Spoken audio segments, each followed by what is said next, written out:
Mateus, Evangelho do Senhor Jesus, segundo escreveu Mateus capítulo 15.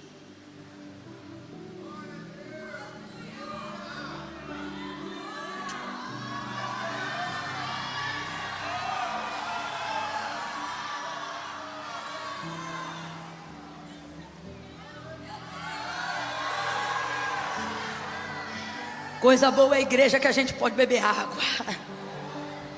Glória a Deus. Oh, aleluia. Deixa eu perguntar uma coisa para vocês. É um teste meu, tá?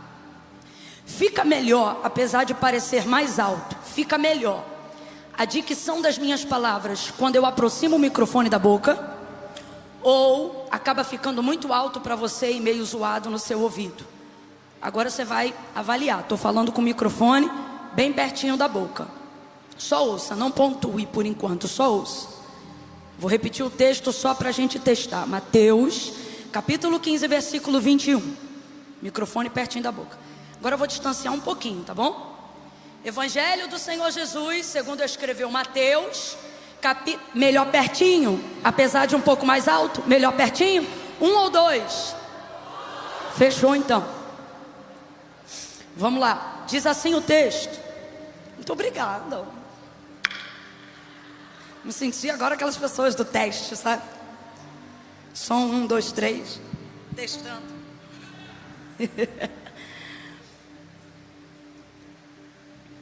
Somente o versículo 22 e 23. Diz assim o texto: certa mulher cananeia daquela região clamou ao Senhor dizendo: Senhor, filho de Davi, tem misericórdia de mim, que minha filha está miseravelmente endemoniada. Gente, eu estou sentindo que essa noite é noite de libertação. É muito demônio desde a hora que começou. Agora que eu me liguei, menino, não vai ficar um, não vai ficar um, não vai ficar um. Quem está ligado está entendendo o que é que Deus está falando nesse culto. Ô glória! Até eu estava desligada, me liguei. Menino, cura, olha, aleluia. Jesus não lhe respondeu palavra alguma, de modo que os seus discípulos, aproximando-se dele, lhe rogavam, dizendo: despede-a, pois vem gritando atrás de nós. Ia ser só esses dois, mas agora que eu entendi, eu vou ler o 28 também. Então respondeu Jesus: ó mulher, grande é a tua fé, seja feito contigo como tu queres. E desde aquela hora sua filha ficou sã. Oh glória. Diga amém por essa palavra. Diga glória a Deus por essa palavra. Senta glorificando o teu Senhor nessa noite. Oh aleluia. Aleluia, aleluia. Eu amo esse texto, eu amo esse capítulo. Você já deve ter me ouvido pregar nele algumas vezes ao longo dos anos do ministério que o Senhor me confiou. Existem alguns textos, alguns capítulos na Bíblia que me fascinam. Tamanha é a quantidade de lições que a gente consegue extrair em um único texto. E esse é um deles. Até quando eu não estou pregando nele, eu uso muitas vezes estes versículos para a base da aplicação de muitas coisas que Deus quer nos ensinar, que o Espírito Santo usa através da sua palavra para fazer. De tanto que eu amo esse texto. Então, sem dúvida, se a gente fosse listar aqui nessa noite a quantidade de aprendizados que a gente poderia ter na libertação da filha da mulher cananeia, da mulher grega sirofenícia, nesse episódio aqui, seriam muitos. Eu tenho para mim que o culto poderia se estender até meia-noite e a gente não teria conseguido esgotar todas as lições desse texto. Mas nessa noite, agora compreendendo muito bem tudo aquilo que o Espírito Santo está orquestrando desde o início do culto, eu compreendo que há duas coisas aqui que Deus quer que seja dita pela sua palavra, para nós ouvirmos como resposta, como direcionamento dele para a nossa vida nessa noite. E a base do texto, só para te contextualizar bem rápido, caso tenha alguém em nosso meio que nunca conheceu esse texto bíblico, ocorre que essa mulher era uma mulher cananeia, uma mulher grega sirofenícia, habitante de uma região portuária, onde os estrangeiros ficavam mais à vontade para morar, para residir, para trabalhar, já vista que em Israel não havia boa recepção para quem era gentil ou gentílico, né? Para quem não fosse judeu também. Então essa mulher é uma mulher que tudo leva a crer que ela estava no encalço de Jesus já há algum tempo. E como é que a gente sabe que ela já estava na fita? Ela já observava Jesus há um bom tempo, porque Jesus não andava sozinho. Nessa ocasião, por exemplo, quando ele está passando próximo às cercanias de onde ela era, o texto é claro, ele está passando ali com seus discípulos. Então a gente está falando aí de 13 homens hebreus, judeus, melhor dizendo, andando juntos. E esses homens se parecem, a roupa é parecida, a barba é parecida, o tipo do cabelo é parecido, a idade é parecida. Então eles são parecidos em muitos aspectos. Como que ela vai descobrir que um dentre o total daqueles 13 é o Filho do Deus vivo? Obviamente, porque a gente não está falando de uma época de Instagram, de cartaz, a gente não está falando de uma época de rede social. Para você conhecer uma pessoa, você tinha que ver aquela pessoa pelo menos uma vez pessoalmente. Você tinha que ter boa memória. Então a gente está ali num aglomerado de 13 homens passando por Tiro e Sidom. No texto que relata o mesmo contexto, só que em Marcos, vai dizer que quando Jesus decidiu passar pelas cercanias de Tiro e Sidom, que é o lugar onde essa mulher vai gritar e vai clamar pela libertação da filha dela, o texto vai dizer que Jesus disse a seus discípulos para que não contassem a ninguém que ele iria caminhar por aquela região. Ele queria passar por ali em silêncio, porque naquela época Jesus já estava muito conhecido, Jesus estava muito famoso, sua fama percorria já a muitas cidades circunvizinhas a Jerusalém. O texto de Lucas vai dizer que aonde Jesus passava, afluía uma multidão de pessoas. Então nessa ocasião específica, e é um texto raro, nessa ocasião específica, de acordo com o relato do outro evangelista, Jesus vai dizer: olha, eu vou passar por aquelas cercanias, mas eu não quero que vocês contem a ninguém. Eu quero passar ali em segredo. E aí, passando pela região de Tiro e Sidom, aparece essa mulher cananeia que tinha uma filha miseravelmente endemoniada. Eu gostaria que você entendesse, porque às vezes, falando rápido, a gente fala endemoniada, né? Mas não é endemoniada, é endemoninhada. Sugestão de ninho de demônios, possessão demoníaca completa. Essa menina já havia perdido sua consciência. Certamente ela era mantida presa em casa para não acometer nenhuma besteira à sua própria vida, para não denegrir contra sua própria vida física. E aí quando Jesus passa nessas cercanias, pedindo aos seus discípulos que mantivessem isso em oculto, essa mulher aparece clamando por essa filha que está endemoniada em casa. E ela já chega no cenário reconhecendo o senhorio de Cristo. Então isso já derruba, gente, qualquer legalidade que o demônio tivesse de manipulação na casa e na vida dela, por ela ser cananeia. Porque talvez você está me ouvindo aqui e não está entendendo o que é. Será que ser cananeu era só ter uma nacionalidade diferente da judia?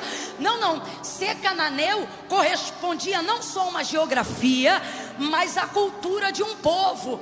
E o povo cananeu foi um dos últimos inimigos a serem extirpados da terra de Canaã, que Deus prometeu a Abraão quando Josué entrou com o povo na terra.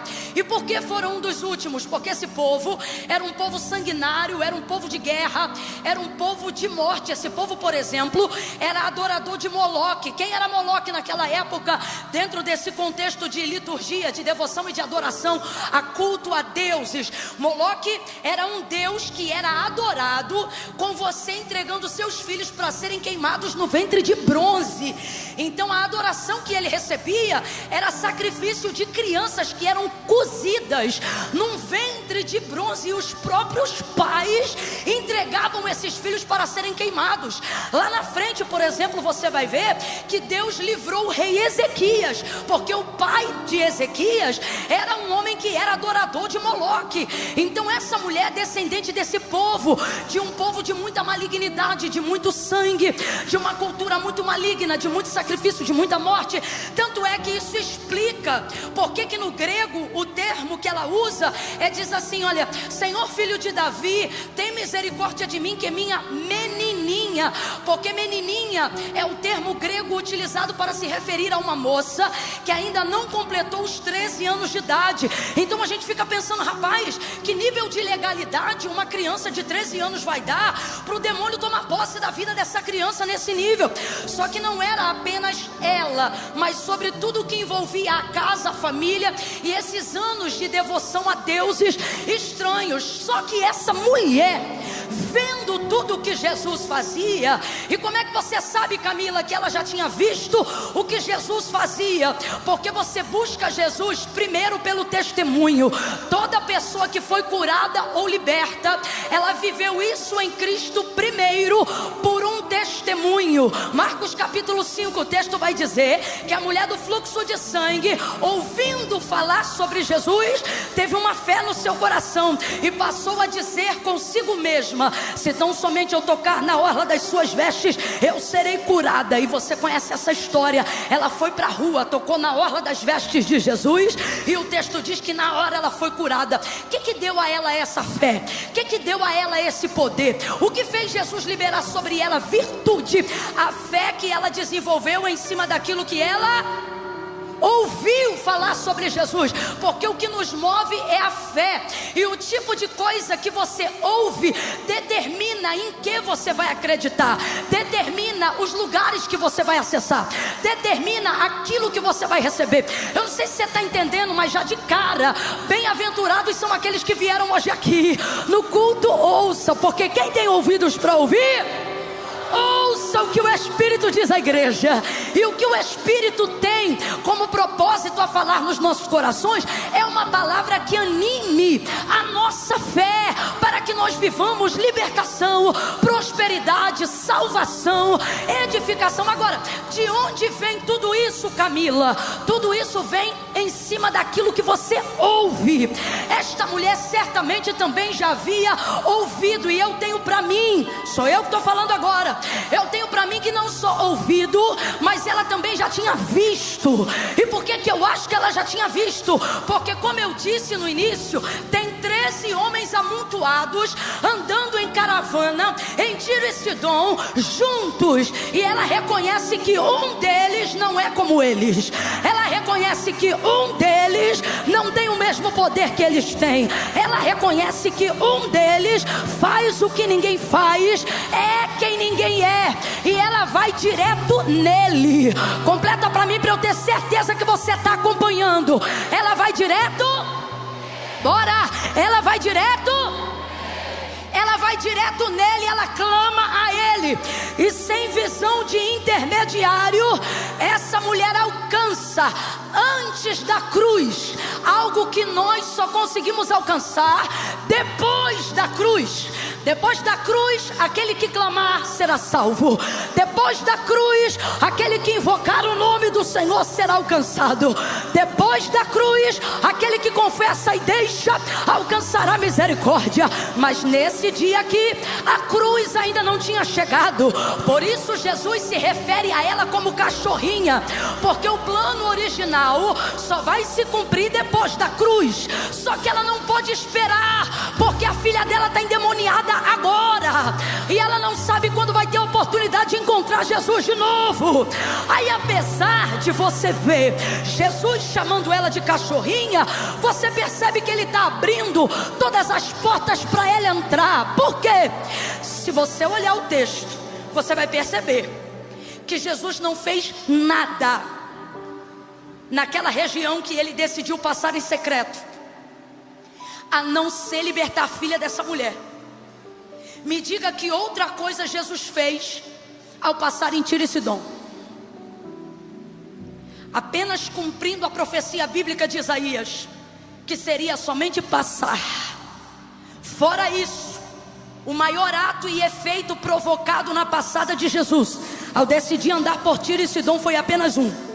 Qual? Libertar a filha dessa mulher. Vem comigo.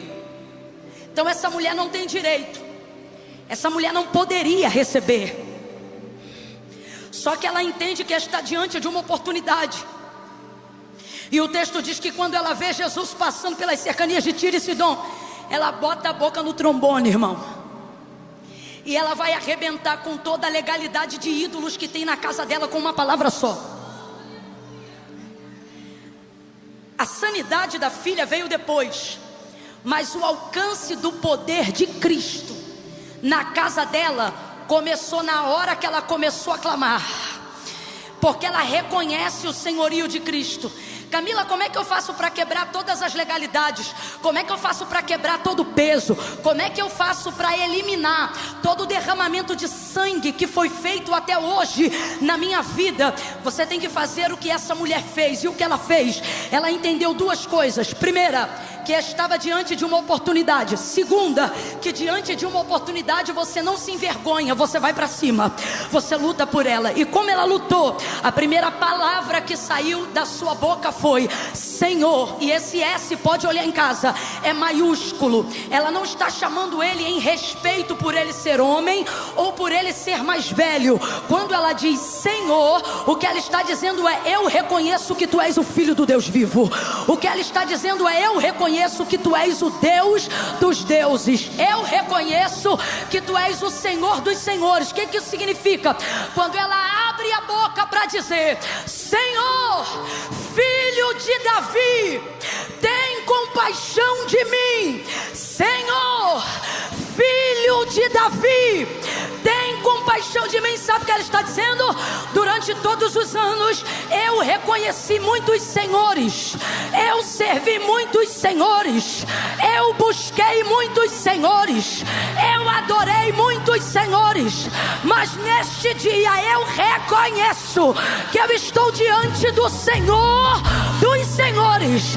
A cada momento que ela dizia: Senhor, Filho de Davi, tem compaixão de mim, todos os outros deuses que passaram pela vida desta mulher eram reputados a nada, porque o reconhecimento dela ao senhorio de Cristo estava esmagando toda a legalidade que havia sido dada na casa e na vida da filha até aquele dia. Camila, eu ainda não entendi, vai entender agora. Aquele que invocar o nome do Senhor será salvo. Havia um homem na cruz, ele era ladrão e foi crucificado no mesmo dia que Jesus. E esse homem era réu do inferno, aonde, de acordo com o Apocalipse, o fogo não apaga e o verme não morre. Era para lá que ele iria logo depois da sua morte, porque ele era bandido, porque ele era ladrão. Ele estava ali por um motivo de condenação. Só que ele vê em Jesus que Jesus era inocente, e ele consegue reconhecer mais do que a humanidade. Ele consegue ver Jesus para além dos hematomas, ele consegue ver Jesus além do inchaço do rosto. E aí, olhando para Jesus próximo de sua morte, ele vai dizer assim: Senhor, qual é a primeira palavra que vai sair da boca do ladrão? Bora, abre a boca. Qual é a primeira palavra que vai sair da boca do ladrão? E se você olhar, você vai ver que esse Senhor também não é com S minúsculo, não é em sinal de respeito, é em sinal de reconhecimento à sua divindade. Esse S é maiúsculo. Ele vai dizer para aquele homem, ele vai dizer para Jesus: Senhor, se possível for, lembra-te de mim quando entrares no teu reino. E imediatamente, irmãos, Jesus vai virar para aquele homem que era bandido, que era ladrão, que era réu do inferno, que se morresse a 1 milésimo de segundos atrás dessas palavras, é para lá que ele ia. E toda a sua vida agora será transportada do império das trevas para o reino do Filho do seu amor, por causa de uma palavra que ele liberou. Ele disse: Senhor, ele disse: Senhor, se possível for, lembra-te de mim quando entrares no teu reino. Na hora, Jesus vira para ele e diz: ainda hoje ainda hoje, eu estou sentindo a autoridade de Deus para dizer isso aqui. Diga bem forte assim comigo: ainda hoje. É porque Deus está falando que é hoje. Diga: ainda hoje, ainda hoje aquele que invocar o nome do Senhor vai ser salvo. Jesus disse para ele: ainda hoje estarás comigo. Não é no inferno, é no paraíso, porque reconheceu o senhorio de Cristo. Agora você entende por que essa mulher grita atrás de Jesus, dizendo: Senhor, Filho de Davi, tem misericórdia de mim, que minha filha está endemoniada, miseravelmente endemoniada. Ela começa a gritar: Senhor, Filho de Davi, tem compaixão de mim.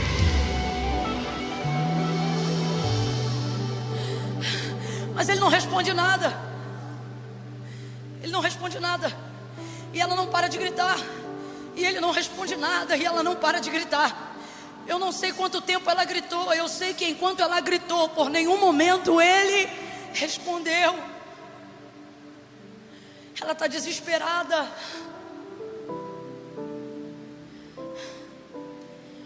E ela tem um agravante.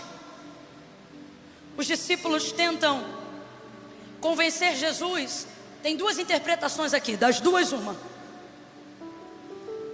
Ou o que eles estão querendo dizer ao dizer: despede a que vem gritando atrás de nós. Pode ser que isso aqui seja: faz alguma coisa logo para ela parar de gritar. Ou não faça nada, mande ela calar a boca e vamos acabar com isso aqui. Mas isso é motivo de muito constrangimento para eles, porque Jesus disse o quê? Eu vou passar na região assim, assim. Não digam a ninguém que eu vou passar por lá. E eles disseram a alguém? Não. Só que ela sabia que ele ia passar por lá. E é por isso que eu defendo a ideia de que ela já estava buscando Jesus há muito tempo. Só não podia gritar. Porque uma cananeia não pode gritar em Jerusalém. Uma cananeia não pode gritar na Judéia. Uma mulher grega cirofenícia não pode clamar a homem nenhum, quiçá um judeu, em Samaria ou qualquer lugar dessa terra. Só que ele vai passar pelas cercanias de Tiro e Sidom. Então ela está sendo tolhida de dar o grito de socorro dela há muito tempo. Eu estava ali olhando o texto e o Senhor mandou eu dizer isso aqui: teu grito de socorro para Deus faz o teu inimigo dar o grito de derrota dele diante de Deus. Às vezes temos lutas, problemas e embates, mas não encontramos oportunidades em que possamos confessar o senhorio de Cristo, gritar a ajuda de Cristo, clamar pelo socorro de Deus.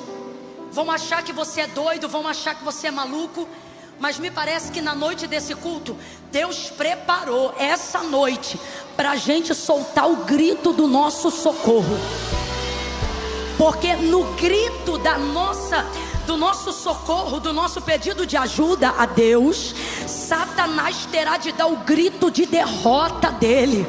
Então, se eu fosse você nessa noite, eu não me preocuparia com o que vão pensar, porque você está diante da oportunidade de mandar demônios antigos irem embora da tua casa, de quebrar alianças antigas que você não sabia como romper do meio da sua família. Eu estou falando abertamente.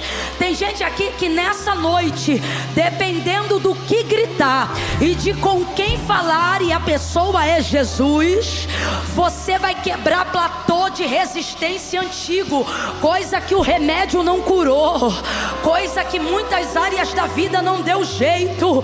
Eu vou falar como o Senhor está me dando ordem: diagnósticos médicos serão alterados dependendo do grito que você der nessa noite. Eu vou falar conforme a ordem do Senhor.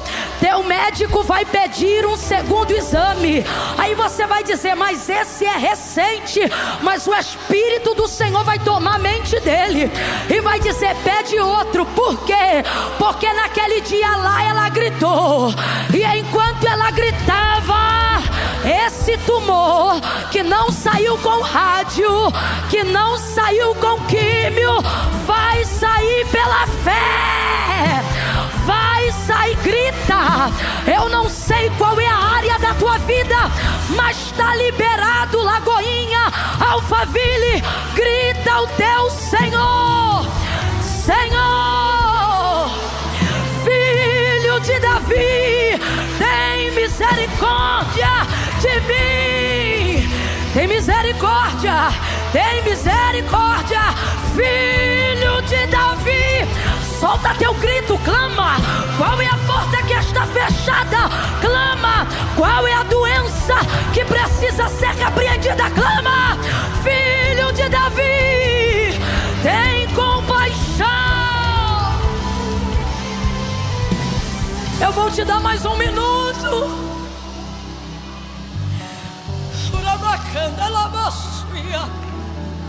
Camila, vão achar que eu sou maluco.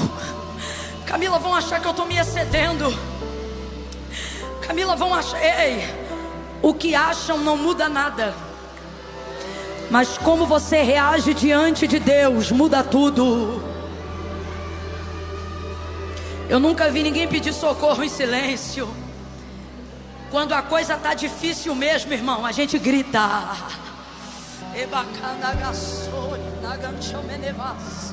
Quando a coisa está difícil, a gente grita: socorro!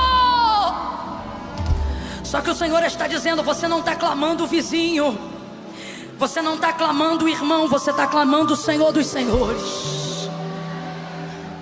Meu irmão, ela grita e Jesus não responde nada. Aí o texto diz que então o agravante que eu estava falando com vocês se aproxima, que são os discípulos dizendo: olha, despede, pois vem gritando atrás de nós. Completa aí para mim, por favor. Despede, pois vem gritando atrás. Vamos lá? Despede, pois vem gritando. Então vamos lá. Quando você estava diante de um rabi, de um mestre, e Jesus é mestre e os seus discípulos se referiam a ele como rabi, na cultura judaizante, o rabi anda um passo à frente dos seus discípulos. Então, mesmo que eles estivessem andando em grupo, em fila ou ladeados um pelo outro, a tendência, de acordo com a cultura, é que Jesus esteja sempre à medida de um passo, coisa de 50 centímetros, meio metro, no máximo 1 metro de distância deles. Não distante o suficiente que não ouça a voz ao andar junto, mas a ideia é que o rabi, o mestre, sempre esteja no mínimo uma passada à frente. Por quê? Porque é ele que mostra o caminho, é ele que diz para onde vai. Então todos os outros caminham no encalço de um passo atrás dele. Isso é uma questão cultural.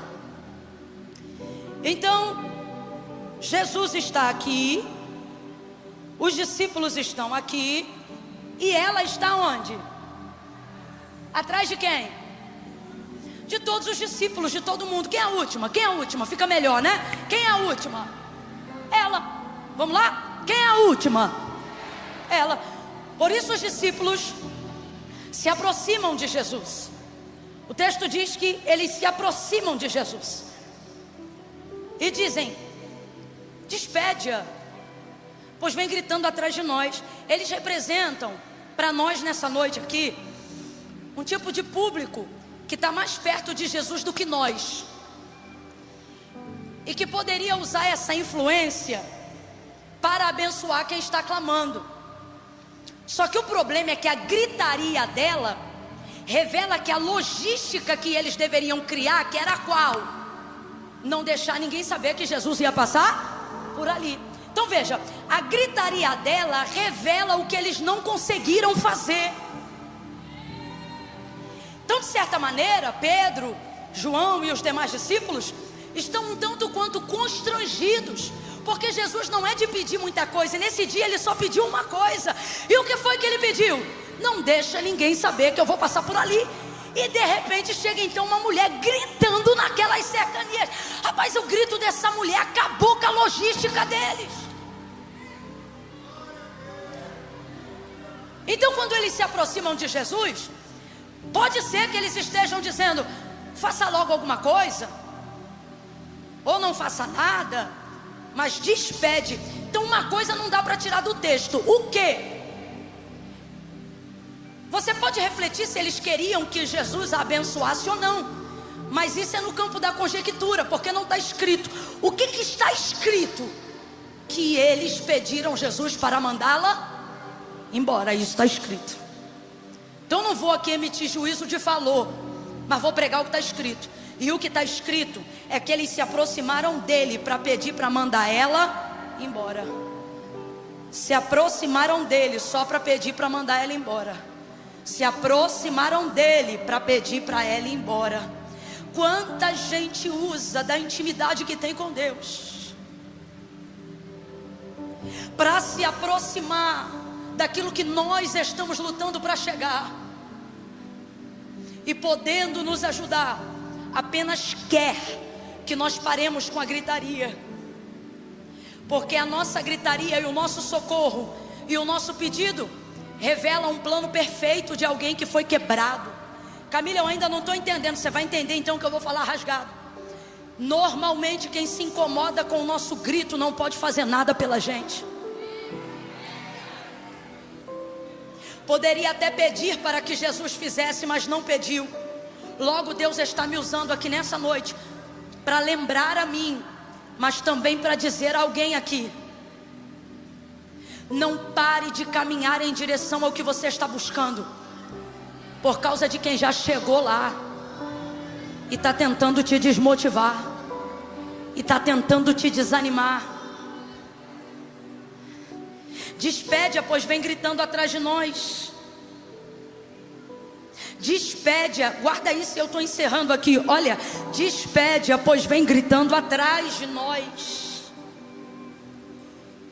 Pela terceira vez eu pergunto: aonde ela estava? Vamos, aonde ela estava?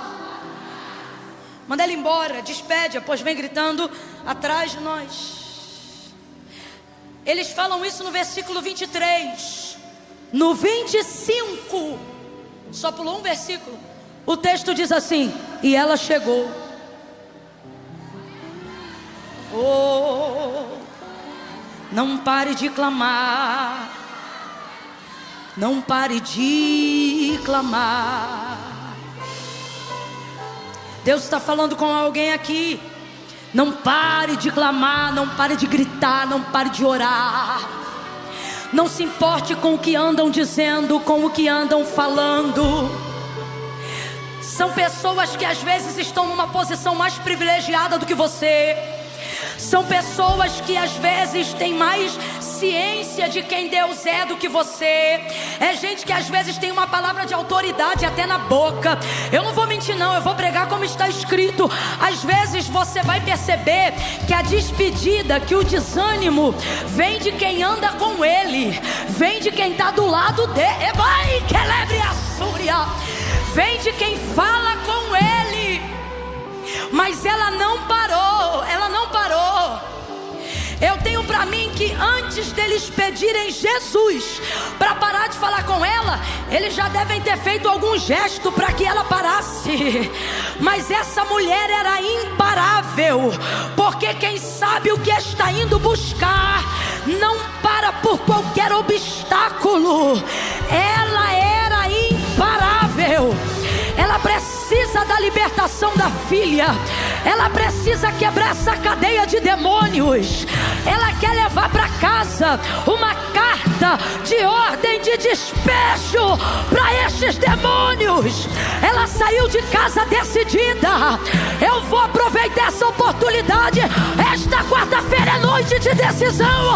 Aproveite esta oportunidade e volte para casa com ordem de despejo.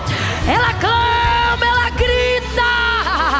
Eles se incomodam, eles não gostam, eles dizem: manda ela embora. Mas ela continua caminhando, ela continua caminhando, ela continua caminhando. Eu estou sentindo a graça de Deus aqui. Vão difamar, vão bater, vão falar mal, mas ela continua caminhando. Ela continua caminhando. Ei, vai ter batalha espiritual, vai ter parente falando mal, vai ter homem de Deus tacando pedra, mas ela continua caminhando. Ela continua caminhando. Ela vai.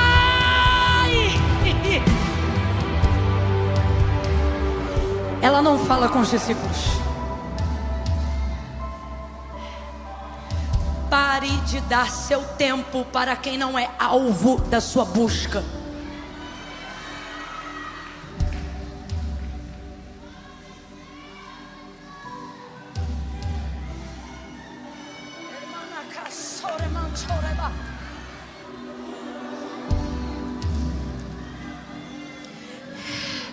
Enquanto eles falam dela, e porque eles pararam para falar, ela chegou, ela conseguiu romper os discípulos, ela conseguiu romper o lugar onde o próprio Jesus estava. Ela não ficou mais atrás, nem dos discípulos e nem de Cristo. Ela chegou na frente de todos eles, incluindo Jesus, e se prostrou diante dele. E aí quando ela chegou diante dele, aí ela não clama mais, porque clamor, grito, socorro, você pede enquanto você busca. Quando você acha, você não pede mais nada, você só adora. O texto é claro, quando ela chega, ela não clama. Ora, mas ele não respondeu o clamor dela. É uma mania que a gente tem de achar que Deus só responde quando ele fala. Mas o importante de um clamor não é o quanto Deus fala, é saber se ele ouviu tudo que eu falei enquanto eu clamava.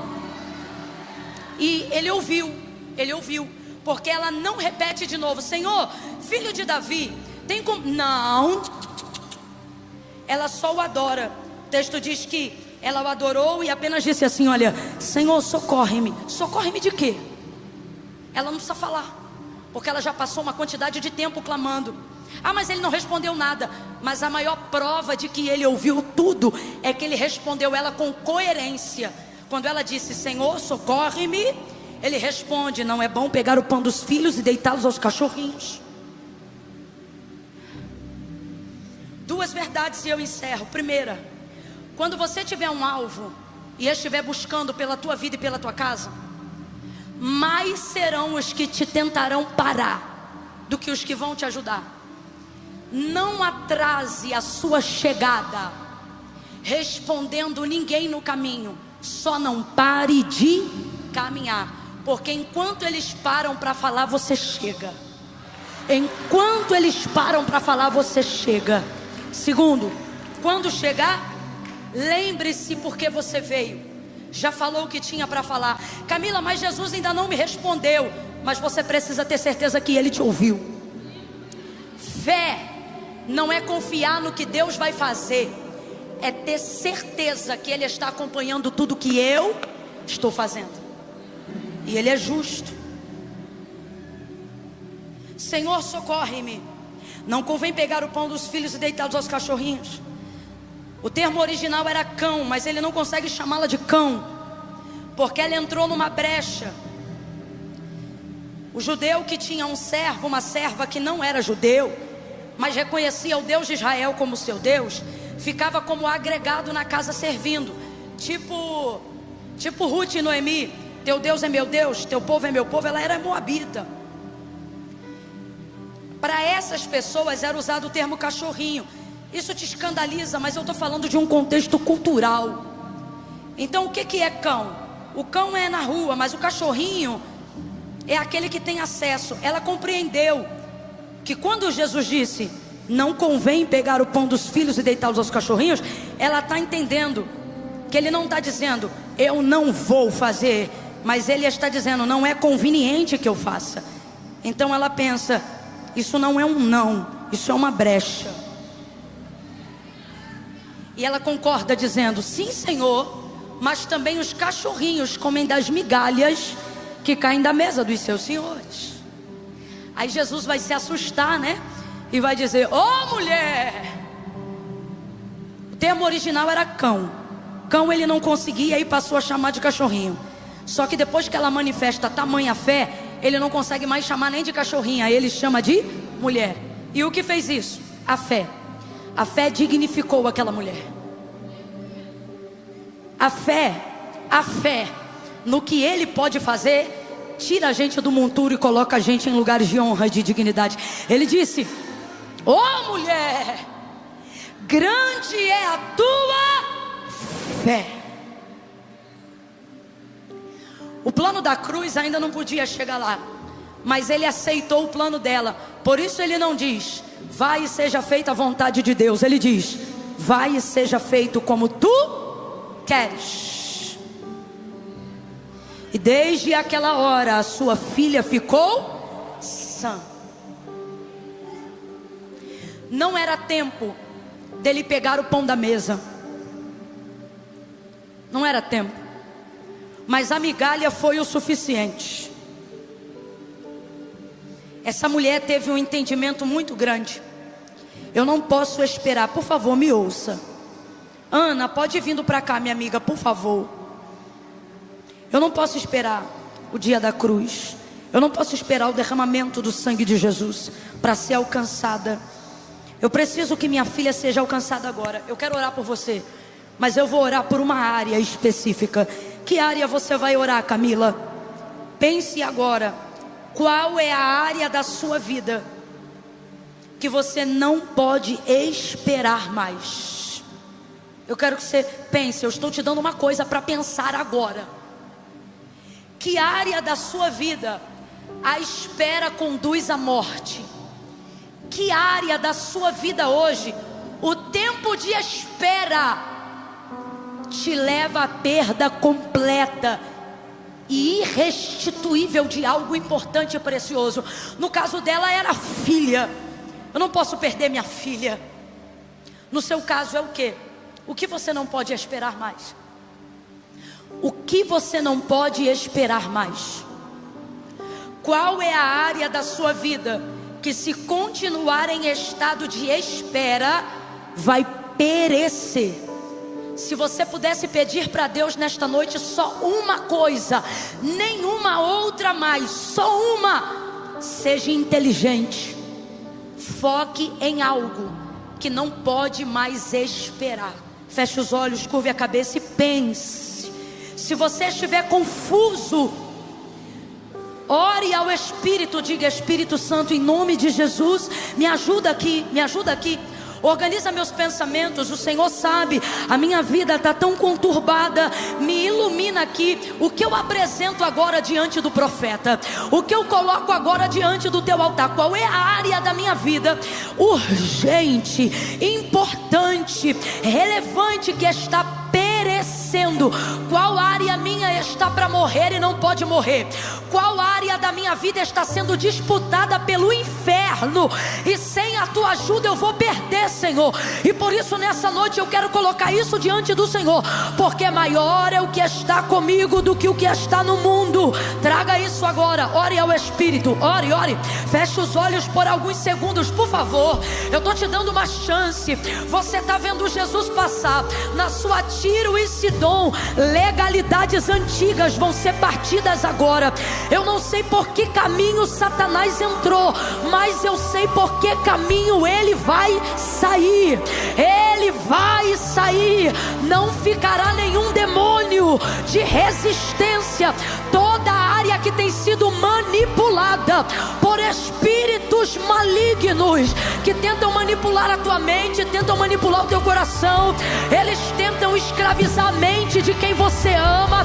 Eles tentam se alojar em áreas da sua empresa. Eles tentam destruir a tua vida espiritual. Coloque aí agora. Agora vai abrindo a sua mão. Vai abrindo a sua mão assim, olha. Porque Deus está te dando uma carta de despejo com a data de hoje. Quando você chegar em casa, este demônio não entra mais lá. Ele não está mais lá. Amanhã, quando você for trabalhar, o ambiente vai ficar leve, porque o teu grito, a tua fé, fez o Senhor tomar uma providência nessa noite. Eu vou contar de 1 a 3. Quando eu disser 3, com a mão estendida você vai levantar, e a igreja vai fazer o clamor que aquela mulher fez. Você vai gritar no 3 e vai dizer: Filho de Davi, tem misericórdia de mim. É 1, pensa, qual é a área? Qual é a área?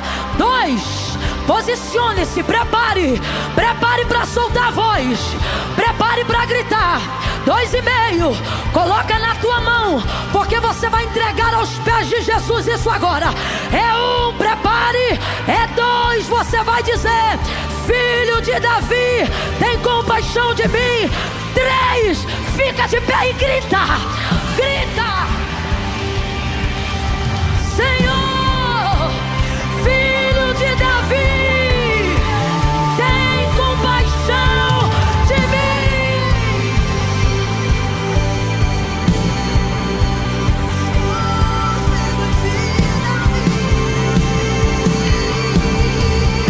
Grita, meu filho.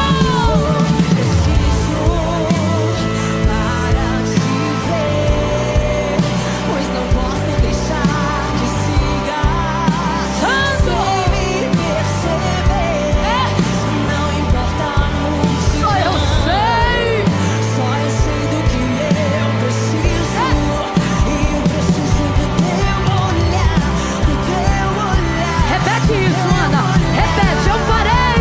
Eu farei o que for preciso. Você vai chegar. Para te ver, pois não posso deixar que sigas sem me perceber. Não importa a multidão, só eu sei do que eu preciso. E eu preciso do teu olhar, do teu olhar, do teu olhar. Olha pra mim. Clama, igreja, clama, diga: Senhor.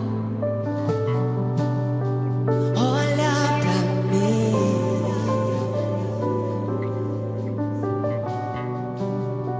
olha pra mim, pois eu preciso do teu olhar. Coloca diante dele o vício, tudo que te atormenta. Olha, olha. Eu não vou parar de caminhar, eu não vou parar de gritar, eu não vou parar de clamar, Senhor. Olha pra mim, Filho de Davi, olha pra mim, pois eu preciso do teu olhar. Senhor, em nome de Jesus, eu oro agora com toda a tua igreja. Aonde houver alguém nesse momento, aqui em casa, no trabalho, no smartphone, orando por algo ou por alguém, aonde só o Senhor pode entrar para resolver, nós queremos colocar essa pessoa, essa circunstância, e pedir ao Senhor: nos conceda a bênção que o Senhor concedeu a Cananeia. Liberta, liberta, liberta. Bota em retirada todos os demônios que humilham, que afrontam, que perturbam, que tiram o sono, que tiram a paz da família, que destroem casamento. Amarra, liberta. Bata em retirada. Basta uma palavra do Senhor. Seja sobre nós a palavra que o Senhor liberou para ela. Enche a minha boca agora da tua palavra, porque a tua palavra é verdade. E eu libero sobre o teu povo a palavra que tu liberou sobre ela, na mesma virtude, quando o Senhor disse: vai em paz. Vai em paz. E desde aquela hora sua filha ficou sã. Senhor, 21h56 da noite, que a partir de agora toda a área que estava presa receba liberdade no nome de Jesus.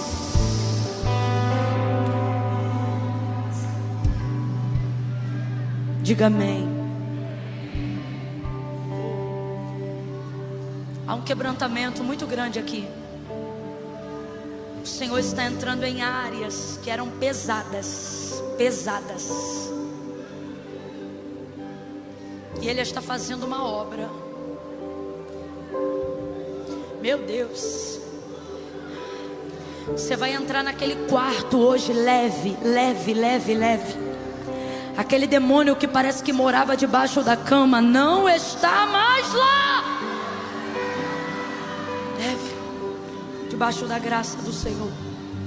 Estenda suas mãos o mais alto que você puder. Nós nunca terminamos assim, mas eu estou sentindo de fazer isso. Tem algum anúncio para fazer? Não? Eu quero liberar a bênção sobre você. Preste atenção, eu nunca fiz isso. Eu vou te abençoar e vou pedir a Ana para deixar Deus te usar, Ana, por esses 5 minutos, esses 3 minutos para encerrar.